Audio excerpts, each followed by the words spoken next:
नहमदुहु व नुसल्ली अला रसूलिल करीम अम्मा बाद फ़अऊज़ु बिल्लाहि मिनश शैतानिर रजीम बिस्मिल्लाहिर रहमानिर रहीम। किताबे वही का बयान। हज़रत आयशा रज़ियल्लाहु अन्हा से रवायत करते हैं कि उन्होंने फरमाया कि सबसे पहली वही जो रसूलुल्लाह सल्लल्लाहु अलैहि वसल्लम पर उतरनी शुरू हुई वो अच्छे हवाब थे जो बहालते नींद आप सल्लल्लाहु अलैहि वसल्लम देखते थे। चनाचा जब भी आप सल्लल्लाहु अलैहि वसल्लम देखते तो वो सुबह की रोशनी की तरह ज़ाहिर हो जाता।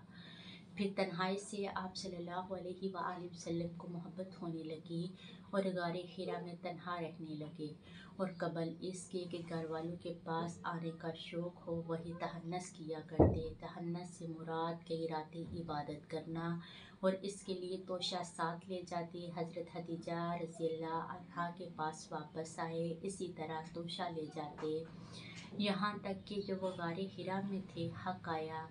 चनाचा इनके पास फरिश्ता आया और कहा पढ़। आपने फरमाया कि मैंने कहा मैं पढ़ा हुआ नहीं हूँ। आप सल्लल्लाहु अलैहि वसल्लम बयान करते हैं कि मुझे फरिश्ते ने पकड़कर ज़ोर से दबाया यहाँ तक कि मुझे तकलीफ़ महसूस हुई। फिर मुझे छोड़ दिया और कहा पढ़। मैंने कहा मैं पढ़ा हुआ नहीं हूँ। फिर दूसरी बार मुझे पकड़ा और ज़ोर से दबाया यहाँ तक कि मेरी ताकत जवाब देने लगी। फिर मुझे छोड़ दिया और कहा पढ़। मैंने कहा मैं पढ़ा हुआ नहीं हूँ।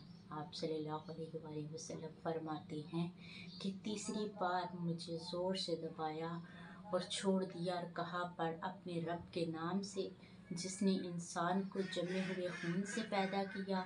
पढ़ वो तेरा रब सबसे बुजुर्ग है। रसूलुल्लाह सल्लल्लाहु अलैहि वसल्लम इसे दोहराया इस हाल में कि आपका दिल कांप रहा था। चनाचे हज़रत खदीजा के पास आए, फरमाया मुझे कंबल उड़ा दो, मुझे कंबल उड़ा दो। तो लोगों ने कंबल उड़ा दिया यहाँ तक कि आपका डर जाता रहा। हज़रत खदीजा रज़ियल्लाहु अन्हा से सारा वाक़या बयान करके फरमाया मुझे अपनी जान का डर है। हज़रत खदीजा रज़ियल्लाहु अन्हा ने कहा हरगिज़ नहीं, अल्लाह की कसम अल्लाह ताला आप सल्लल्लाहु अलैहि वसल्लम को कभी भी रसवा नहीं करेंगे। आपका सिला रहमी करते हैं, गरीबों का बोझ अपने सर लेते हैं, महताजों के लिए कमाते हैं, मेहमानों की मेहमान नवाजी करते हैं, हक की राह में मुसीबतें उठाते हैं। फिर हज़रत खदीजा रज़ियल्लाहु सल्लल्लाहु अलैहि वसल्लम को वर्का बिन नौफल के पास गई और हज़रत खदीजा रज़ियल्लाहु अन्हा के चचाजाद भाई थे। ज़माना जहालत में नसरानी हो गए थे और अबरानी किताब लिखा करते थे। चनाचा अंजील की अबरानी ज़बान में लिखा करते थे जिस कदर अल्लाह चाहता नबीना और बूढ़े हो गए थे। इनसे हज़रत खदीजा रज़ियल्लाहु अन्हा ने कहा मेरे चचाजाद भाई अपने भतीजे की बात सुनो। आपसे वर्का ने कहा ऐ मेरे भतीजे तुम क्या देखते हो? तो जो कुछ रसूलुल्लाह सल्लल्लाहु अलैहि वसल्लम ने देखा था बयान कर दिया। वर्का ने आपसे कहा यही वो नमूस है जो अल्लाह ताला ने हज़रत मूसा अलैहिस्सलाम पर नाजिल फरमाया था। काश मैं नौजवान होता, काश मैं इस वक़्त तक ज़िंदा रहता जब तुम्हारी कौम तुम्हें निकाल देगी।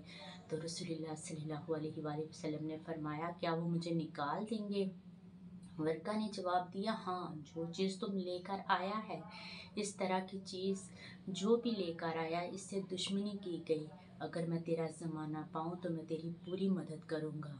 फिर ज़्यादा ज़माना नहीं गुज़रा कि वर्का का इंतकाल हो गया और वही का आना कुछ दिनों के लिए बंद हो गया।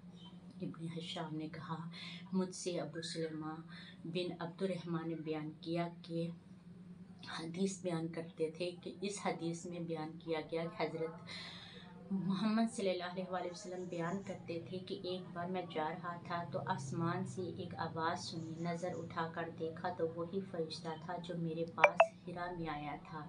आसमान और ज़मीन के दरमियान कुर्सी पर बैठा हुआ था।